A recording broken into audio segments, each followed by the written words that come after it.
Hello everyone! Welcome back to a 2v2 battle. This is going to be the Empire and Dwarf Alliance versus some Wood Elves and the Greenskins. For my army here, we have a front line of mostly swordsmen and greatswords, 2 swordsmen on the flank, 3 greatswords in the middle. You see I have 2 warrior priests here. For both of them, I just took their, I think it's called Benediction, which is the leadership aura, and then I took the damage negation aura, which I think is 22% Shield of Faith. Now originally I had meant to put them on mounts to support the fight with, or to support the Royal Outdoor Griffiths, but I forgot to put them on mounts. So then I was like, well, I guess I'll just put them in with the infantry, which is not a bad thing. With their encouraging aura, which is native to just them being a hero, and on top of their benediction, they have a plus 16 to leadership, so they're kind of like a weaker chalice.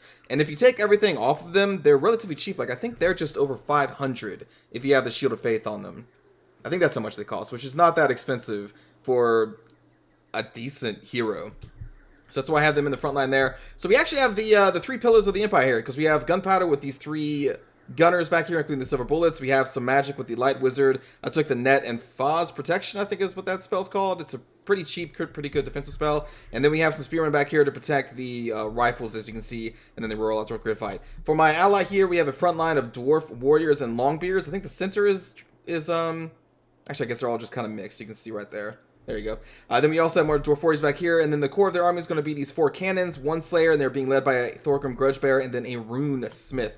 And right now, you can see some Hawk Riders are coming in who've already been nailed by the cannons a little bit, but they're going to be harassing the Dwarf Warrior line here in just a moment. For the rest of the Wood Elf army, we have a lot of Dryads, Eternal Guard, the Ancient Tree Man, which you don't see often. That's the life lore leader of the Wood Elves. Then we also have 2 normal Tree Men here and here, backed up by a Way Watcher, which is a very expensive armor-piercing ranged unit. That's going to be their army. Over here for the Greenskins, we have 2 Doom Divers, Goblins, Goblin Archers, a Night Goblin Shaman, Savage Orcs being led by Grimgore Ironhide, and then a Crimson Killer back here. Then all the way out here, we have 2 Orc Boy Biggins, including the renowned one, the, what are they called again? Broken Tusk Mob. And then we also have Morgreb's Mangy Marauders, which is going to be coming in here in just a moment to try and harass my swordsmen, which I'm going to respond by moving my handgunners over here, which have a longer range. So we'll be doing that soon. My general here, I'm going to fly over here. I wanted to try and cut these birds off and then charge in, which is the idea, because you see they're harassing my ally's cannon. I told my ally to please focus down on the Doom Divers because they have the tools to take them out, and I do not. And the Doom Divers can do a lot of damage to my poor greatswords, which I think they're aiming at right now. So I'm going to be moving my front line like this, just back and forth for a while, just to try and dodge as many of these Doom Divers as you can. But they're really accurate, as you see a lot of these missing.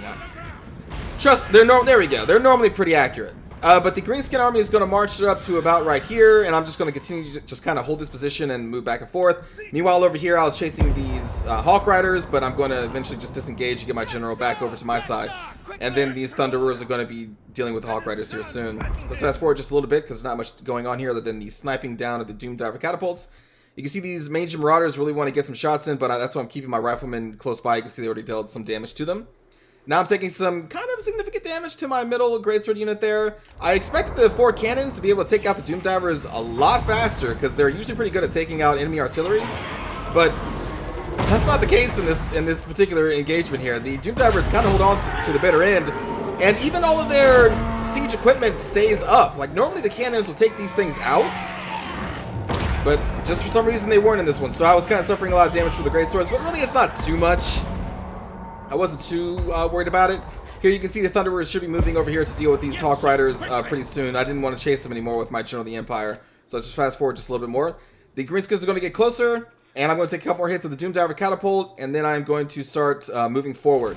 Right there I got hit with the Visions of Mork, I think? Gaze of Mork? Whatever the spell, the Night Goblin Shaman, the magic missile spell. Which let me know that they had a Night Goblin Shaman, and that's when I was like, you know what, let's just charge the enemy lines here. Over here you can see the Thunderers getting in position to start firing.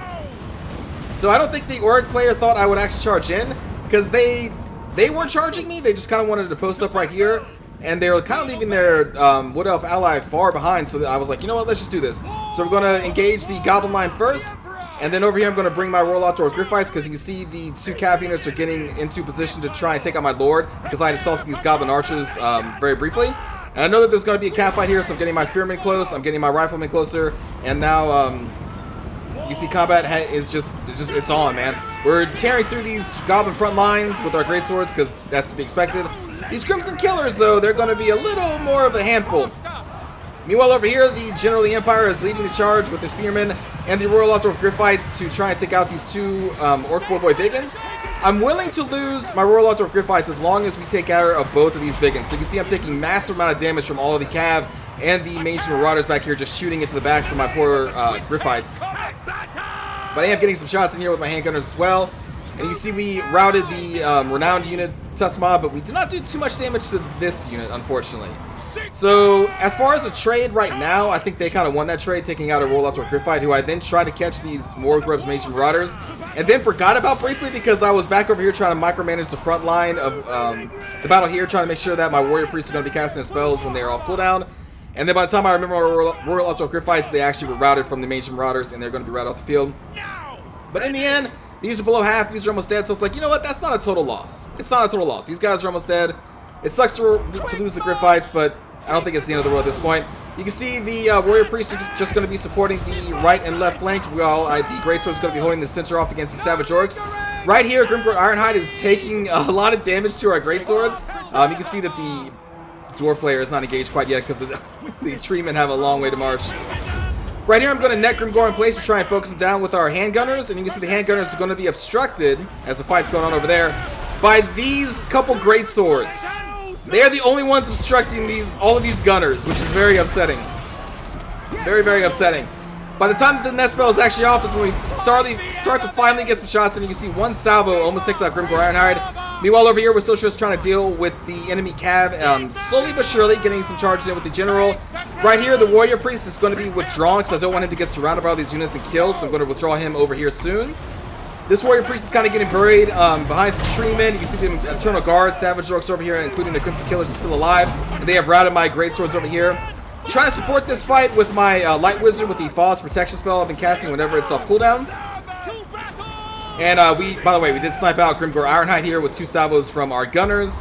Back over here, still harass the enemy Cav with my General Empire and local spear units. You can see my Warrior Priest withdrawing there to try and meet the spears so we can fight these guys with the hero leading some Norman units.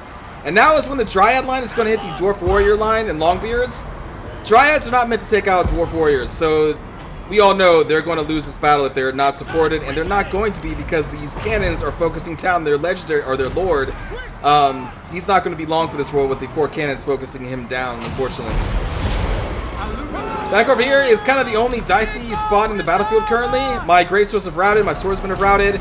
My Warrior Priest is routed, but will come back. But now I'm getting more reinforcements from my Dwarven Ally Slayers coming in to deal with the Treemen. They do have some Longbeards in here to try and assist against the Crimson Killers and the other Treemen. Over here, I'm going to finally realize, like, oh shit, there's 2 Treemen, so I'm going to divert my handgunners to attacking them instead of these Savage Orcs and Goblins over here. This one I was keeping over here for a little while just to try and deter the Mage Marauder and the Goblin Archers from coming into the left flank, because we have them on range. The Riflemen have a higher range. But soon here you go.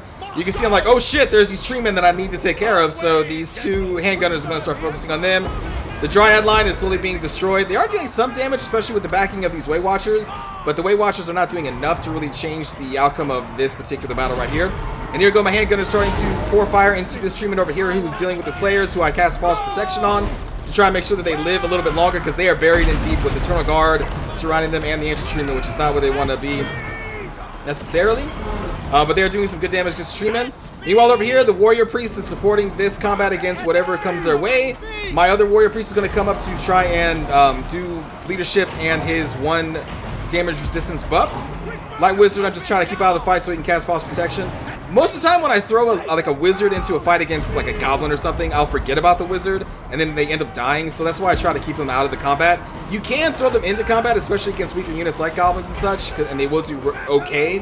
But if you forget about them and then they die, that's when it sucks. So I'm just keeping them out of the combat for right now. And micromanaging all my units that came back from routing, trying to get them just kind of like this general screen to try and protect my handgunners, because those are basically the core of my army at this point. Everything else to keep enemy units away from them as they just focus down on this second tree man. And you see the amount of damage he did this one. He is now routing. The enemy tree lord did die over here just recently due to the focus fire of the cannons. And these Hawk Riders tried to silence the cannons, but this one group of Thunderers managed to kill them all. Back over here, my general has just been charging every single unit on this left flank. Like, this has been my general's territory and just doing charge, supported here and there by spearmen for the most part.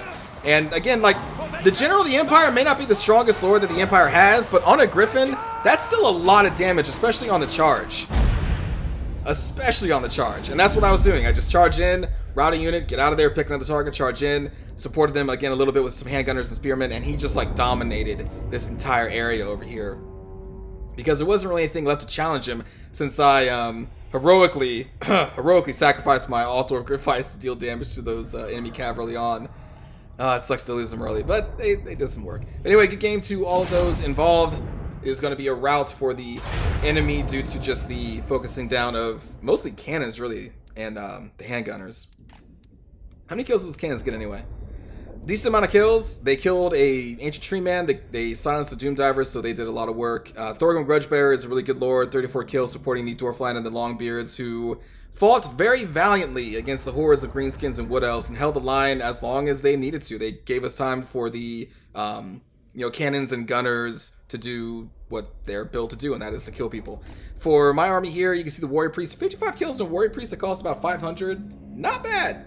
Not bad at all. And again, plus 16 leadership with the encourage and his benediction ability is pretty good. Like, I don't really use him to support the melee fights often, but 16 leadership is not too shabby. And that was not the purpose in this battle. They were there to support the Gryphites on their mounts, which I forgot to mount them on. But I'm glad that I forgot, because they held my infantry closer together, or fighting longer with their leadership. General of the Empire, 75 kills is really good.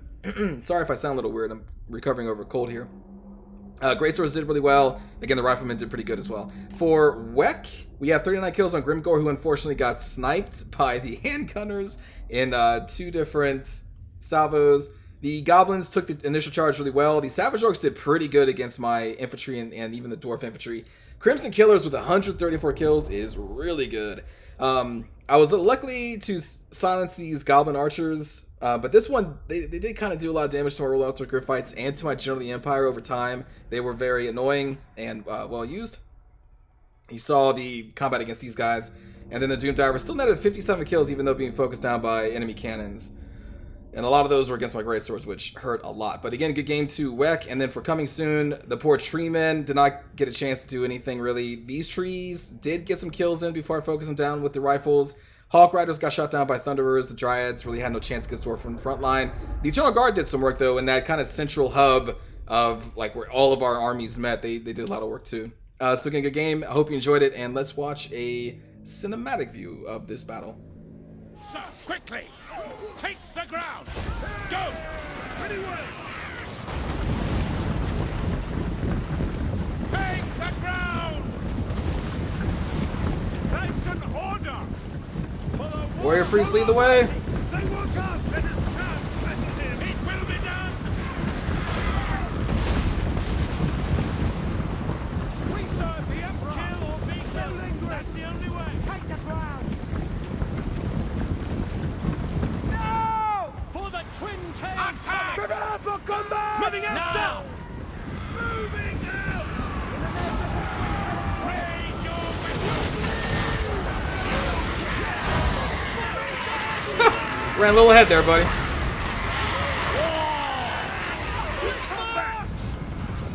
Heading up! Sigmar! Moving now!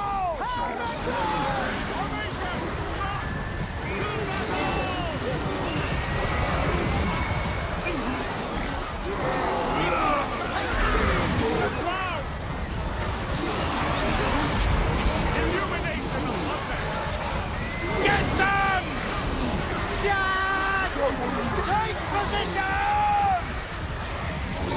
Take the ground! Moving now! For France! Battle awaits! By Galmaraz, sir! Yes, General! And then come the Savage Orcs. Going! Yes, General! For Helgenhammer! No lingering!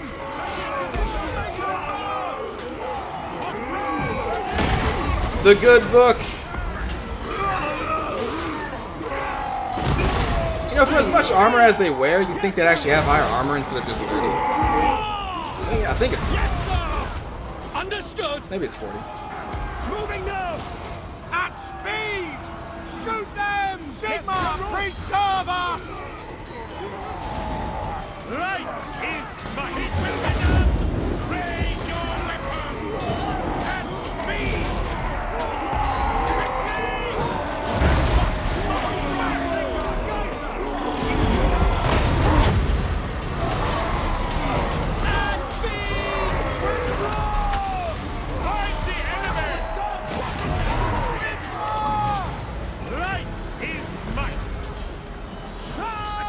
Let's watch Grimgore's execution. Woo!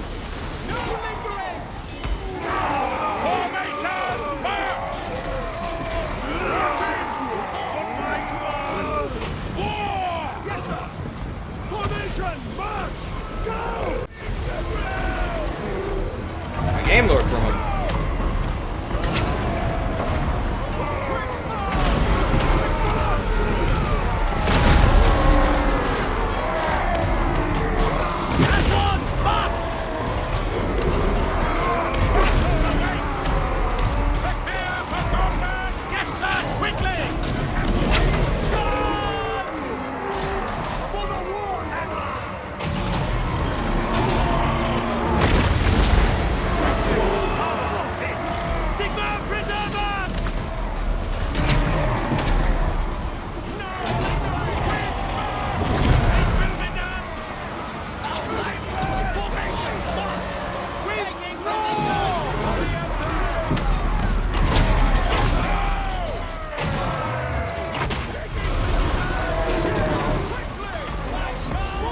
Alright.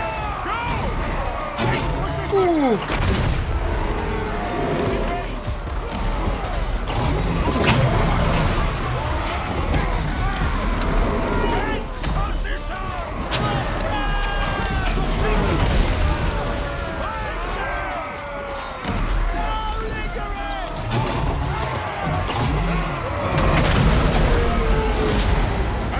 And then let's check on the poor dryads over here. Oh, there's not much of them. See the ancient treatment back there just getting sniped by all these cannons.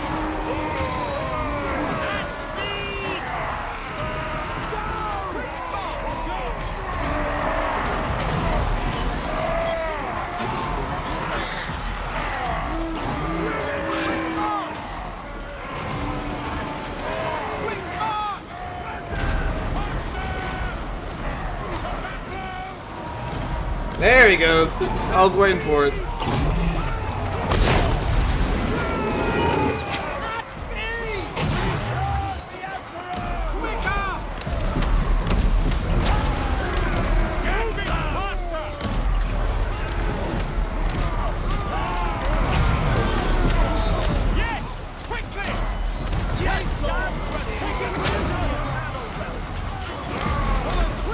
The Brave Slayers. And their end.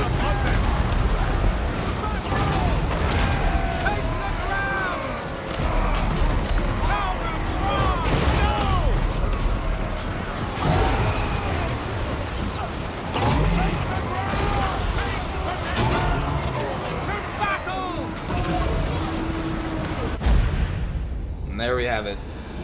This center area, man, that was a brutal fight. Just, I don't know how we all got involved right there, but it was a cool part of the battle. I hope you all enjoyed, everybody, and I will see you all in the next one.